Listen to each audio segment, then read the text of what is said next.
On est le 28 octobre 1971 quand Michel Debré, père de la Ve République et ministre de la Défense nationale, annonce l'extension d'un camp militaire sur le causse du Larzac. Une extension qui n'est pas sans conséquence car elle entraînerait l'expropriation d'agriculteurs et paysans qui s'y trouvent. Face à cette peur de perdre leurs terres, ils vont se réunir et constituer l'un des plus importants mouvements de désobéissance civile que la France n'ait jamais connu. Un mouvement de grande ampleur qui va unir l'ensemble des Français et qui se terminera 10 ans plus tard par une victoire, l'abandon de l'extension du camp. C'est cette histoire que l'historien Pierre-Marie Terral nous raconte aujourd'hui dans un nouvel entretien de l'Étincelle. Juste avant que l'entretien commence, pense à t'abonner et à rejoindre la newsletter. Le lien se trouve dans l'espace commentaire. Bonne écoute à toi. Pierre-Marie Terral, bonjour. Bonjour Samuel.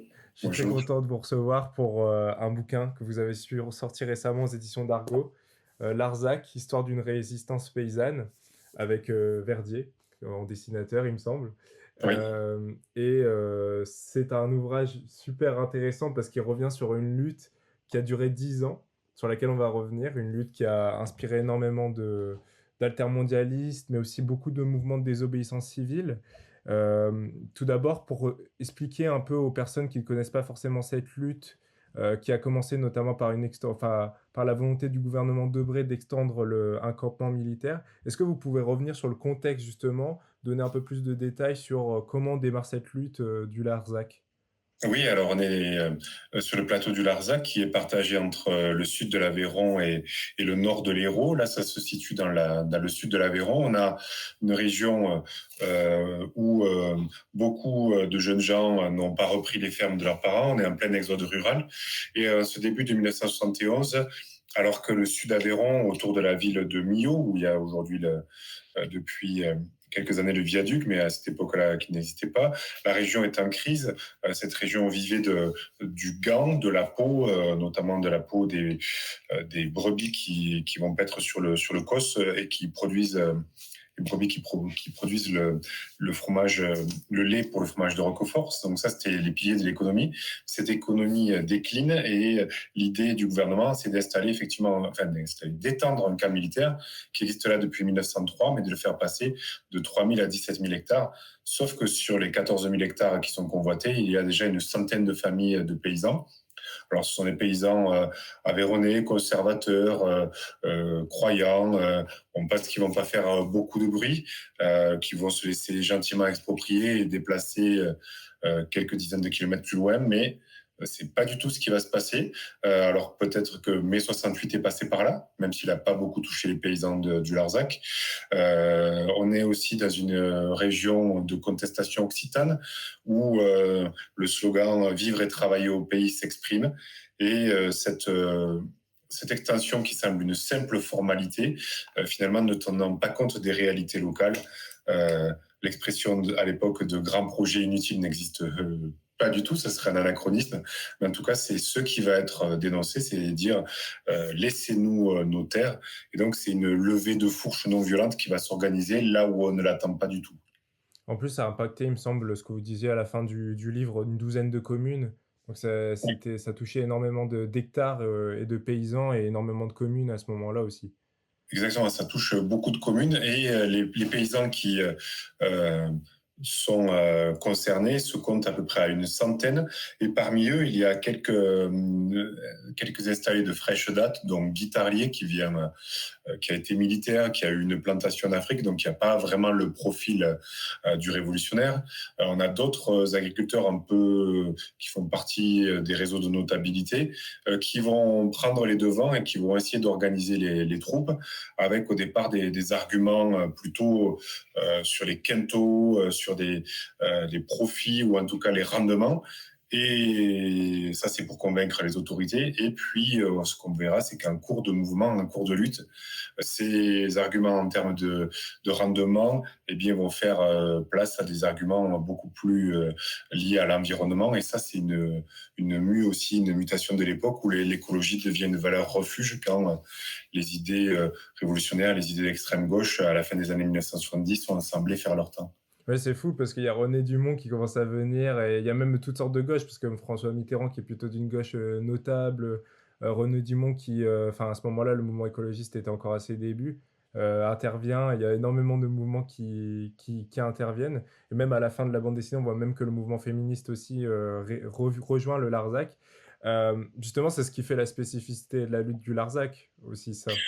Alors effectivement, une paysanne du Larzac qui disait justement qu'elle n'était jamais sortie de son village, qu'on a choisi comme personnage, Jeanne, on l'appelait Jeanne du Larzac, on lui fait entendre des voix, mais cette voix c'est celle de l'extension, effectivement. Cette Jeanne Jonquet me disait, quand j'ai interrogé plusieurs fois il y a des années, qu'elle est aujourd'hui décédée, elle disait je ne suis jamais sortie du Larzac, mais le monde est venu dans mon village. Et effectivement, la, le hameau de la Blaquière, un tout petit village, va recevoir des visites les plus étonnantes. On met aussi en scène Sachin Littlefather ou Petite Plume, l'indienne amie de Marlon Brando, qui viennent à ce village-là au nom du droit des peuples autochtones. On a des représentants politiques comme René Dumont, et si on réfléchit, effectivement, il y a deux candidats à l'élection de 1974 qui vont venir sur le Larzac à cette époque-là. Alors René Dumont vient pendant la campagne et François Mitterrand vient un petit peu après la campagne en reconquête, si on peut utiliser ce mot en 2024. On a à cette époque-là des mouvements non violents, des mouvements pacifistes, un très large panel. Mais ce qui est intéressant, c'est que si on va sur place et sur le plateau, il y a une bergerie militante. Ouais. Et sur cette bergerie, on voit aussi des pierres qui ont été gravées à la Blaquière par les chasseurs locaux, par les pêcheurs.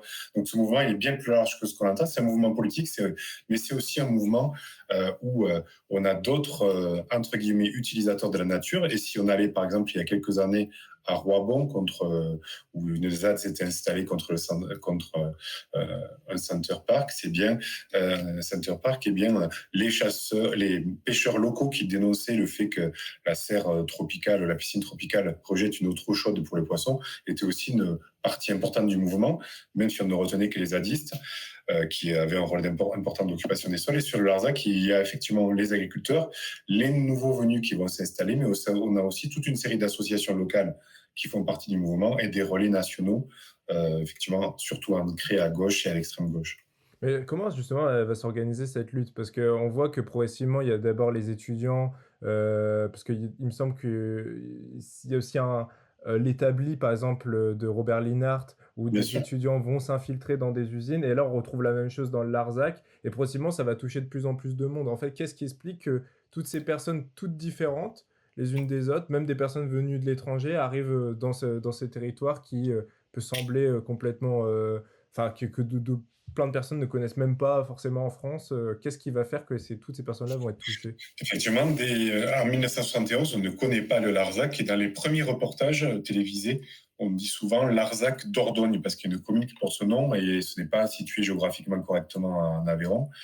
Les premiers paysans vont s'organiser autour de manifestations agricoles traditionnelles avec le soutien des élus locaux. Un front départemental, ce qu'ils appellent un bouclier départemental, se constitue, mais rapidement, ça ne suffit pas. Et là où tout va changer, c'est au début de l'année 1972, avec la constitution de comités Larzac, un peu sur le mode des comités Vietnam, mais aussi le serment des 103 paysans qui s'engagent dans la non-violence en suivant un patriarche, un philosophe non-violent qui s'appelle Lanza Del Vasto, que justement les jeunes maoïstes qui font leur longue marche vers le Larzac, qui vont s'établir dans les fermes, appellent Lanza del Fiasco, parce que pour eux, la non-violence sera un fiasco et seule la violence révolutionnaire permettra de vaincre. Les premiers paysans mobilisés pensent à sortir leurs fusils de chasse, et puis rapidement ils comprennent effectivement que face à l'armée, ce n'est pas sur le terrain de la violence qu'ils arriveront à l'emporter.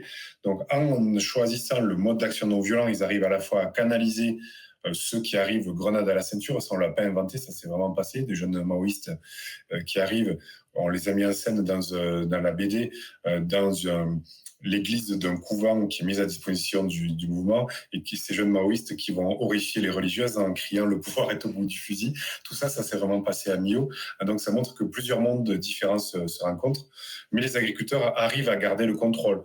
On les a dit manipulés, etc. Certes, ils ont été influencés parce que des luttes, des mouvements venus d'autres parties de France ou de l'étranger ont certainement modifié, ont ouvert les esprits, mais ils ont, quoi qu'il en coûte, réussi à garder le contrôle de ce mouvement. Et ça, c'est une de leurs forces. Un mouvement qui s'est progressivement ouvert, pas uniquement au refus de l'extension du camp, mais qui est devenu aussi pacifiste. Alors, je dirais pas forcément antimilitariste, parce que tous les paysans avaient fait le service militaire. Certains avaient été prisonniers de guerre en 1940. Ils ont pris à ce moment-là la décision de renvoyer leur livret militaire, une décision dans le registre de la désobéissance civile. Et ça n'a pas été une décision facile à prendre pour eux. Il y a eu de nombreux conseils juridiques qui les ont aidés. Aujourd'hui, on connaît encore évidemment Maître Henri Leclerc de la Ligue des droits de l'homme, qui faisait partie de cela, de ces soutiens. Et pas à pas, en effet, ils ont enfreint, ils ont osé marcher vers l'illégalité, et chaque fois avec des risques calculés, puisque les tribunaux devenaient tribunes, et chaque fois qu'il y avait des projets, par exemple pour envoi de livrets militaires, ça refaisait parler du Larzac au niveau national, tout en veillant à ce que les actions soient toujours souriantes, en tout cas qu'elles mettent les rieurs de leur côté. Ça a été vraiment une marque de fabrique. Et évidemment, on ne voyait pas de visage cagoulé sur le Larzac, comparaison avec Notre-Dame-des-Landes aussi, où peut-être que numériquement, le ratio agriculteurs-zadistes était différent, tandis que sur le Larzac, il y avait un noyau dur important d'agriculteurs, et ce qu'on a appelé à l'époque les squatteurs, qui sont venus s'installer, comme un certain José Bové, étaient aussi confrontés à des paysans qui gardaient le contrôle, mais qui se sont ouverts à ces nouveaux venus. En fait, c'était quelque chose d'assez inédit, le mouvement des obéissances civiles. Est-ce que dans l'histoire, on a déjà eu des mouvements de cette ampleur-là? Alors, à ma connaissance, en tout cas, parmi les références du Larzac, il y avait déjà les marches de Gandhi, lorsqu'ils vont partir à pied en 710 km vers Paris. Ouais. On a ces références-là. Et le Larzac, à son tour, inspirera, puisque pour la marche qu'on appelle aujourd'hui la marche des beurs, avec un terme qui peut être péjoratif, la marche pour l'égalité de 1983, et bien là aussi, on retrouvera, notamment chez le prêtre Christian Delorme, qui l'organise, qui est l'un des organisateurs, une inspiration du Larzac. Donc, c'est toujours dur de dire qui est à l'origine, mais ce qui est sûr, c'est que ces modes d'action en inspirent d'autres et que ça s'inscrit dans une lignée. Alors, le Larzac, en tout cas, va bénéficier de gens extrêmement militants, des comités non violents, par exemple un comité non violent plutôt d'inspiration catholique de la région d'Orléans, qui va venir avec l'idée du refus de l'impôt, de retrancher 3% de l'impôt pour les donner au mouvement Larzac. Alors ça, c'est important. On a par exemple à ce moment-là le général de Bollardière, qui a été connu pour son refus de la torture en Algérie, grand résistant, qui va être mis au cachot parce qu'il dénonce la torture durant la guerre d'Algérie, qui lui-même, moi, général de Bollardière, écrit-il, s'adresse au percepteur de Brest en disant qu'il retranche 3% de son impôt, qui correspondent à peu près au budget de la défense, pour comment dirais-je, financer les constructions illégales du Larzac. Donc, une lutte qui est inspirée par d'autres mouvements existants, mais de cette ampleur, la désobéissance civile de terrain, à ma connaissance, en tout cas en France, il n'y a pas vraiment de comparaison possible, parce que la priorité du Larzac, c'est de conserver la terre et de conserver les terres, et ces actions qui font du Larzac une utopie concrète vont tout changer. Et sur ce territoire-là, c'est un véritable territoire qui passe à l'autogestion et à une lutte de construction. Et ça, à cette échelle-là, effectivement, à ma connaissance, ça ne s'était pas produit jusque-là en France. Mais qu'est-ce qui fait que le gouvernement, il a autant été attaché à construire ce camp pendant 10 ans, alors que justement, il y avait toutes ces protestations et puis qu'il se mettait à dos quasiment toute la population? C'est ça un truc Alors, de fou. voilà, la décision de départ, elle vient peut-être en retard, puisque dans les décennies précédentes, il y avait eu certaines demandes d'étendre ce camp. C'était un vieux serpent de mer dans une région qu'on estimait désormais déshéritée. Mais il y a effectivement un certain entêtement, pas tant de la part de l'armée que de la part du pouvoir, qui ne veut pas se déjuger et qui a décidé qu'il irait jusqu'au bout, même si la population s'opposait. Alors aujourd'hui, il y a certes prescription. Mais tout ça m'a été raconté. Les valises, les préfets ou plutôt les sous-préfets arrivant dans des fermes avec une valise de billets pour faire partir les occupants. Des proches du pouvoir, dont je vous laisserai retrouver les noms, des proches de Michel Debré qui avaient acheté quelques mois ou quelques années avant l'extension des terres, qui ont vu leur prix doubler, tripler, voire parfois décupler. Donc on est dans une vraie affaire politique, mais dans une vraie affaire politico-financière pour qui voudrait creuser dans ce sens-là. Effectivement, l'entêtement de l'État, avec Georges Pompidou, puis après Valéry Giscard d'Estaing. Ça remonte plutôt au ministre de la Défense plus qu'au président de la République. Mais Valéry Giscard d'Estaing lui-même, lorsqu'il est interrogé à plusieurs reprises, d'ailleurs, il a cette phrase disant « Je ne décide pas de tout, Dieu merci ». Donc Valéry Giscard d'Estaing et son prédécesseur, mais surtout Valéry Giscard d'Estaing, puisque ça va durer 7 ans, eh bien, ne vont pas vouloir remettre en cause ce projet dénoncé par certains militaires. Et par contre, d'autres militaires, notamment de terrain, voient l'affaire du Larzac comme une humiliation.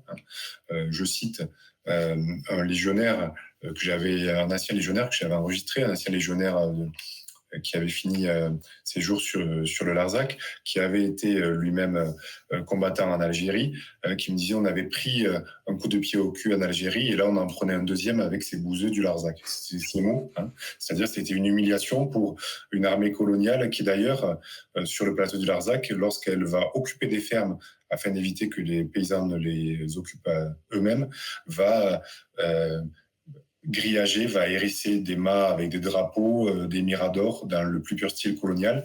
Et ça se passait donc sur ce plateau du Larzac dans les années 1970 avec des confrontations avec de jeunes gens qui occupaient les fermes ou les terres autour. Ouais, on retrouvait des pratiques qui faisaient largement en Algérie, quoi, par exemple.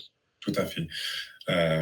Donc, ça pouvait donner des confrontations parfois assez violentes. On a quelques descentes, notamment dans une ferme occupée qui s'appelle Cavaliès par des jeunes gens, une descente de soldats, on va dire très imbibés d'alcool, qui viennent tout détruire et qui viennent tout casser, y compris les visages ou les corps des jeunes installés. Donc ça, ce sont des scènes qui deviennent cocasses quand on les raconte dans la BD, à la façon de Cabu, qui s'amusait lui aussi à faire des BD reportages, notamment une pancarte qui avait été installée sur la d'inspiration d'un village de la Creuse, Jantiou, où il y avait écrit « Maudite soit la guerre ».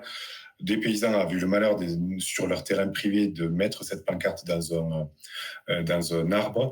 Donc, ils sont roués de coups par une patrouille militaire jusqu'à avoir des côtes cassées parce qu'ils ont osé afficher cette pancarte. Et Cabu est témoin de la scène, ou en tout cas, on la lui rapporte lorsqu'il est sur le Larzac, et il en fait des planches que l'on a souhaité reproduire dans la BD pour faire aussi un clin d'œil à Cabu et à cette époque du BD reportage. Ouais, c'est ça aussi, j'ai oublié de préciser au début de l'entretien, mais qui est intéressant avec la bande dessinée, c'est que du coup, on retrouve aussi des photographies, énormément de choses qui sont réellement passées, et c'est très réaliste parce qu'on voit même l'intervention de François Mitterrand, on voit aussi les interventions télévisuelles, même aussi les moments où justement il y a aussi un moment, une explosion, tout ça, et toutes ces choses-là, elles se sont déroulées. Et il y a ce côté un peu reporter qui est super bien dans la bande dessinée. Alors oui, on a voulu rendre un clin d'œil au BD reportage et on a voulu coller au terrain. Alors peut-être que le noir et blanc y aide aussi peut-être dans le côté réaliste, mais effectivement, on a souhaité coller et à la chronologie et au terrain pour essayer de raconter 10 ans, même si à 50 pages, il s'est passé quand même beaucoup d'actions avec des manifestations, je dirais, quasi quotidiennes, en tout cas au moins hebdomadaires, à tel point que, ça on ne pouvait pas tout mettre, mais à tel point que sur le Larzac, lorsque le facteur voulait distribuer son courrier, il allait directement à la manifestation, comme ça il trouvait tout le monde d'un coup, il n'avait pas à faire, ça tournait durant des heures. Donc pour l'anecdote, en effet, c'est pour montrer que comme dans Astérix, avec un banquet à la fin, il y avait une certaine convivialité avec, on est en Aveyron, le Roquefort et autres, avec toute une gastronomie et tout un art de la lutte qui passait par la convivialité, par les repas et par le vivre ensemble. Parce que pour tenir 10 ans dans un tel mouvement, il y a forcément des dissensions. Certains qui épuisés veulent vendre ou parce qu'ils ont des besoins financiers ou parce qu'ils veulent déménager, et d'autres qui veulent aller au bout. Il y a forcément des dissensions. Et voilà, c'est aussi ce qu'on a voulu montrer. C'était pas linéaire. Il y a eu des hauts et des bas comme dans toute communauté humaine. Ouais, il y a eu des concerts, il y a eu des journaux aussi qui ont permis aussi de relayer le mouvement et d'amplifier aussi la chose. Puis aussi, ce qui est intéressant, c'est la montée aussi vers Paris. Déjà le premier essai où ils emmènent du coup les moutons et en face de la Tour Eiffel, et après Rebolote aussi quelques années après. Alors, effectivement, il y a de la facétie parce que lorsqu'ils vont pour la première fois sous la Tour Eiffel à leur brebis, ils prétextent un tournage pour une publicité pour le fromage de Roquefort. Ils arrivent à installer leur brebis le temps que les journalistes fassent leur photographie.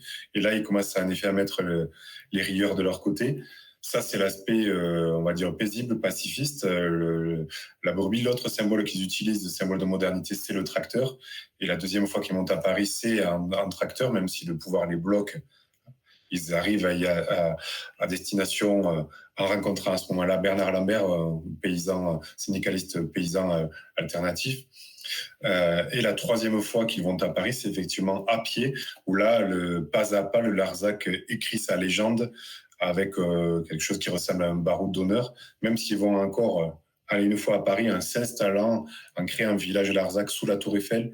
On retrouve à ce moment-là José Bové qui anime une fausse radio Larzac. On n'est pas encore au temps des radios libres. François Mitterrand ne les a pas autorisées, donc il est interdit d'émettre. Donc ils font semblant d'émettre et ils recréent un village avec une école au pied de la Tour Eiffel.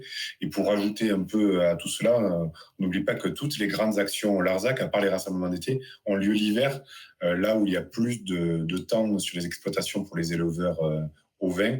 Et donc c'est toujours en hiver qu'ils vont faire ces manifestations qui sont de véritables expéditions, puisque monter à Paris 710 km en cortège comme ils l'ont fait, en 25 étapes, c'est vrai que pour cette époque-là, c'était quelque chose d'assez inouï. Ouais, c'était long, c'était pas quelque chose de. J'imagine en plus, il y a des personnes qui étaient même pas forcément encore venues à Paris à ce moment-là aussi.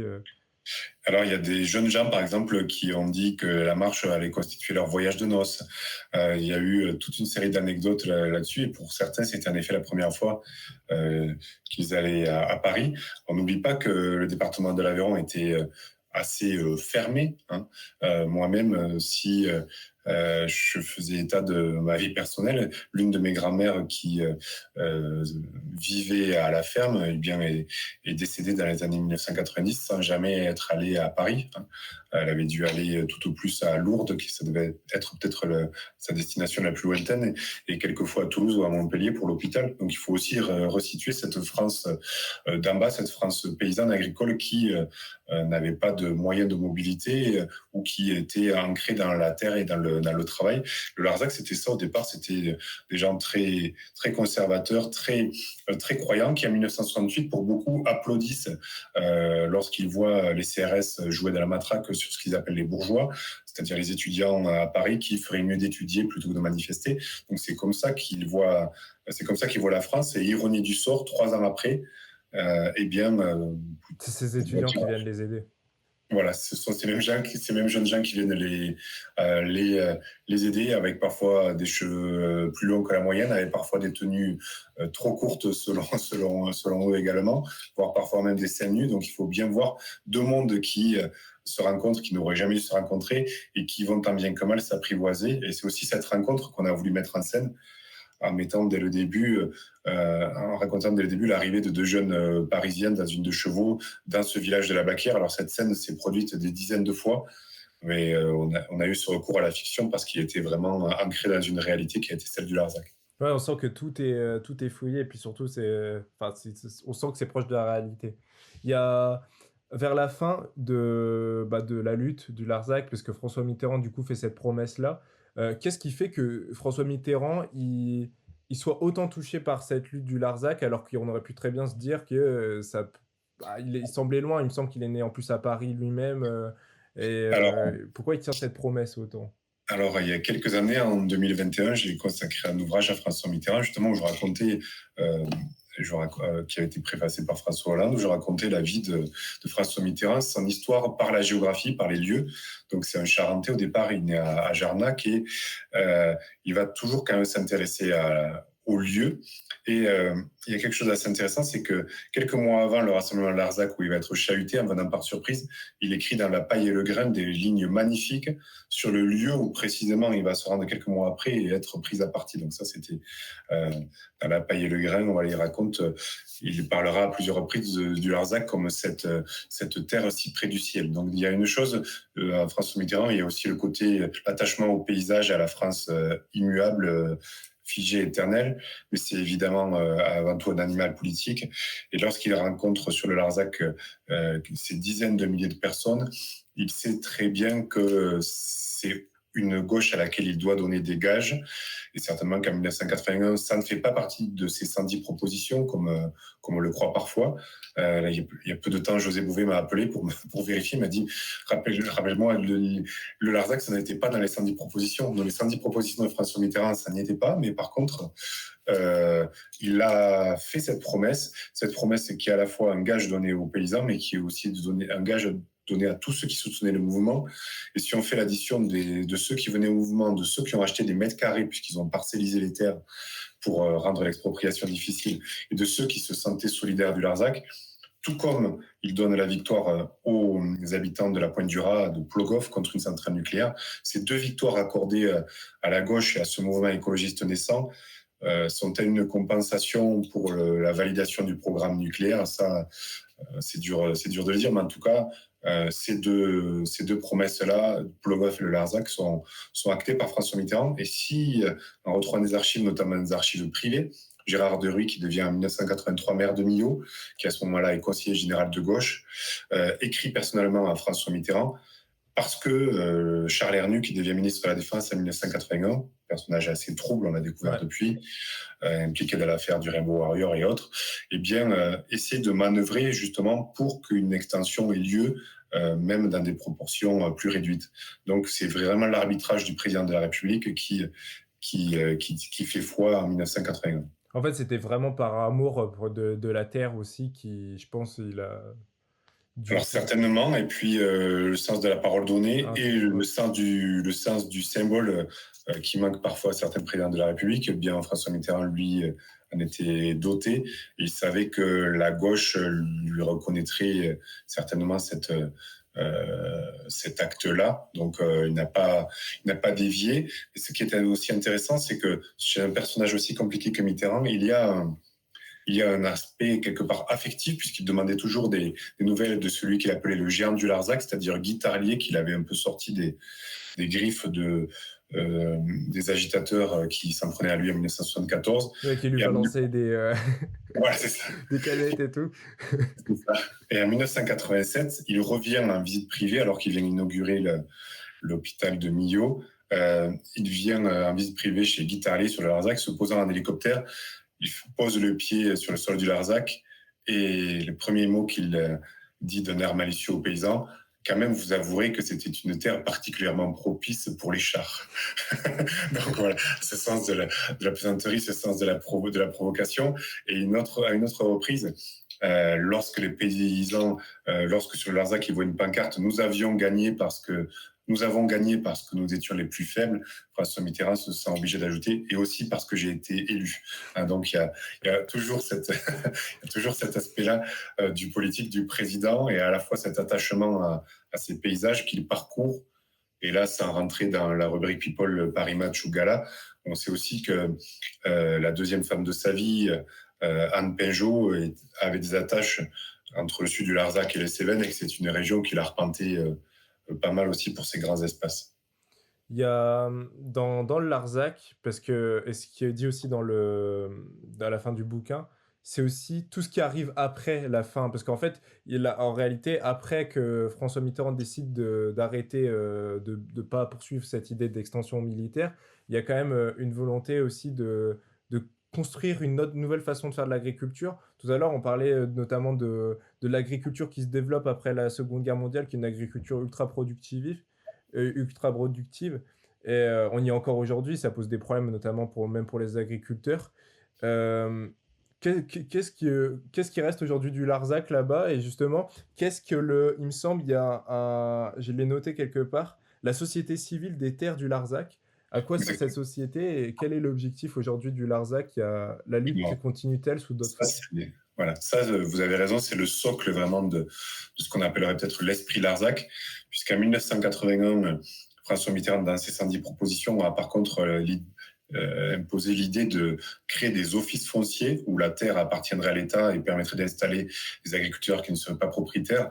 Ça ne plaît pas beaucoup, encore moins à la droite. Localement, le député de l'Aveyron, Jacques Godefroy, qui plus tard sera ministre de Jacques Chirac, écrit à ce moment-là non au kolkhoz sur le Larzac. Donc pas de collectivisation des terres, évidemment, mais il faut bien faire quelque chose de ces terres, alors qu'on a décidé de ne pas étendre ce camp. L'État avait déjà acheté quelques milliers d'hectares pour étendre le camp, et donc en 1983-1984, d'intenses négociations ont lieu au ministère de l'Agriculture. C'est là que le jeune José Bové, né en 1953, commence vraiment à s'imposer, puisqu'il étudie beaucoup les textes juridiques, et entouré justement de juristes, ils vont réussir à créer un office foncier, la Société civile des terres du Larzac. L'État loue les terres à cet office foncier, et l'office foncier de la Société civile des terres du Larzac, de la SCTL, les loue avec un système de bail de carrière aux agriculteurs jusqu'à leur retraite. Et donc, ça permet encore aujourd'hui, si on va l'été dans des villages du Larzac comme Montredon, où il y a un marché fermier chaque mercredi, j'ai glissé la publicité, euh, le, le, les visages que l'on voit, ce sont des visages de jeunes gens, de jeunes filles, de jeunes agricultrices qui ont 25 ans, peut-être 30 ans.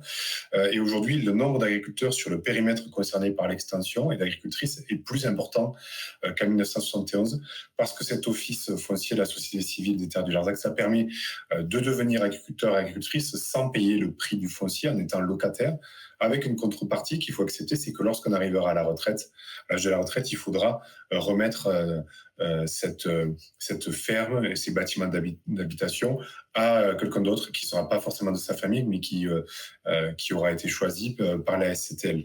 Et ça, c'est vraiment le socle de l'esprit foncier, de l'esprit du Larzac. Ça a été prolongé il y a quelques années par Stéphane Le Foll lorsqu'il était ministre de l'Agriculture jusqu'à 2083.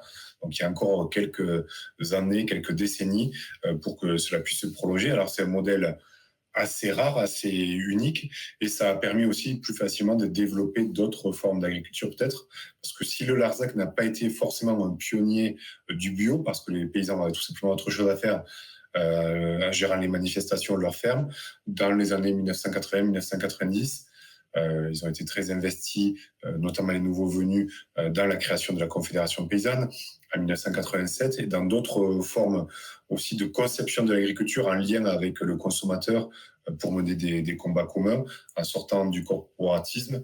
Et tout cela, ça fait partie en effet des lendemains et des héritages du Larzac. Alors, il y a eu beaucoup de renouvellement générationnel parce que de 1971 à aujourd'hui, plus de 50 ans sont passés. Mais il reste quand même des héritages. Je sais que, par exemple, le journal militant Gardarem ou Larzac, Nous gardons le Larzac, qui a été créé avec l'aide du Canard enchaîné en 1975. Il existe aujourd'hui encore en 2024 et il a exactement 980 abonnés et des poussières. Donc quasiment 50 ans après, ça fera 50 ans dans un an. C'est quand même assez singulier que des bénévoles, des militants arrivent à perpétuer autant de temps la singularité d'un territoire. Ça explique aussi pourquoi les autorités n'ont pas forcément souhaité l'installation durable de zadistes qui voulaient cultiver la terre ou faire de l'artisanat à Notre-Dame-des-Landes, même s'il y a encore des installés. Ouais, et puis, c'est toujours un jeu, entre les personnes qui viennent réprimer et puis les personnes qui sont là et puis qui veulent faire perdurer aussi, ça va bien au-delà de l'aéroport de Notre-Dame-des-Landes. C'est vraiment un projet, altermondialiste, un projet qui permet de penser autrement le monde et de façon plus équitable, de façon plus écologique.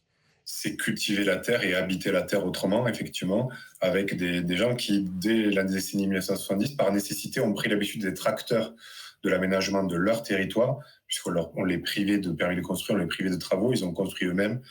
Dans les 1978, par exemple, des maisons en bottes de paille, des panneaux solaires et autres.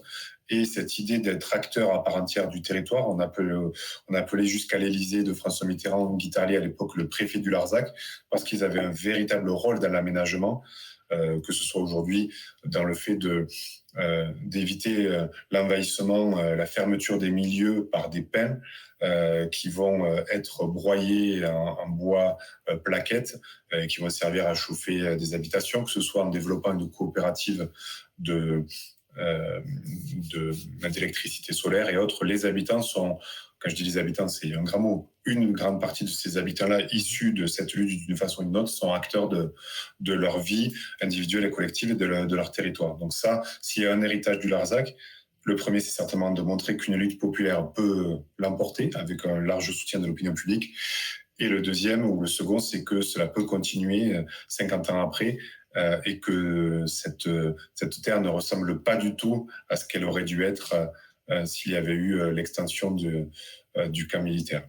Pour terminer cet entretien, et ça permettra aussi de boucler avec ce que vous venez de dire, je trouve, en fait, justement, ce qui est intéressant avec le cas du Larzac, c'est même s'il y a Notre-Dame-des-Landes et le barrage de Sivins qu'on peut citer en exemple, on a l'impression qu'aujourd'hui, malgré tout, le Larzac, c'est un exemple assez particulier parce qu'il y a vraiment une véritable convergence des luttes. Là où aujourd'hui, on aurait plus l'impression vivre un peu en anomie, où on est tous un peu dispersés et on a du mal peut-être à rejoindre des luttes qui en fait finalement nous concernent. Alors, vous avez raison. Et moi, pour avoir fait, au cours d'un documentaire que je conseillais sur les zones à défendre, une sorte de Tour de France des Alpes, pour être allé un peu partout, il est vrai que dans les zones à défendre, et ça peut se comprendre, on ne sait parfois pas où on met les pieds, on n'est pas toujours le bienvenu parce que il y a certains modes de lutte où on pense que l'intrus ou celui qui n'est pas invité n'est pas souhaité. Ça dépend des endroits, ça dépend des personnes. Sur le Larzac, l'idée était que le visiteur, le journaliste, le visiteur, le militant de l'extérieur était le bienvenu, et cette idée-là est restée, ce principe d'ouverture à l'autre est resté très présent, avec des divergences évidemment, mais cette lutte ouverte, comme le paysage qui est également ouvert, eh bien c'est resté.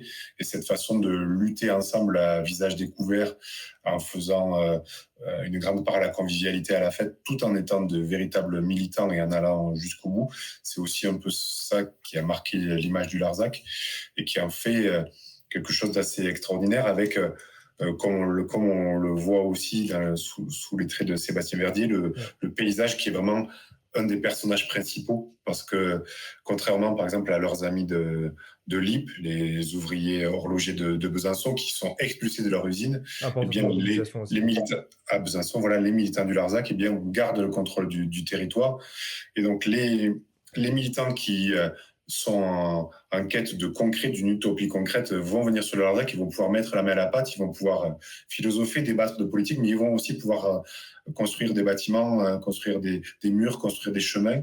Et il y a aussi ça, c'est-à-dire cette dimension concrète qui rend cette utopie réalisable.